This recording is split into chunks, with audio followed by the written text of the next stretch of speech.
আজকে আপনারা আওয়ামী লীগের সময় বললেন যে 10 হাত মাটির নিচে থাকলে আমরা তাদেরকে বের করে নিয়ে আসবো।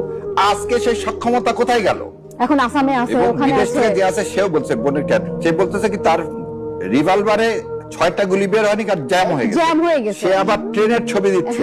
মানুষকে কিভাবে ডাইভার্ট করছেন আপনি?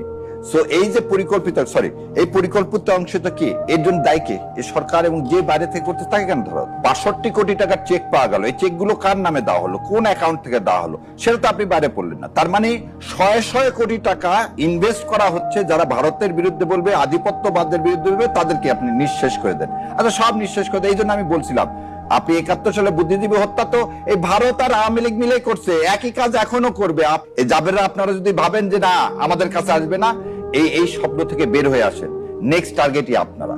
সো বাংলাদেশকে বাঁচাতে গেলে, নিজেদেরকে বাঁচাতে গেলে, শোনেন, বাহালুল একটা ছিল, ওই সরি বোন আপনার সময় আমি বলে দিলাম, বাহালুল পাগল বলে একজন ছিল।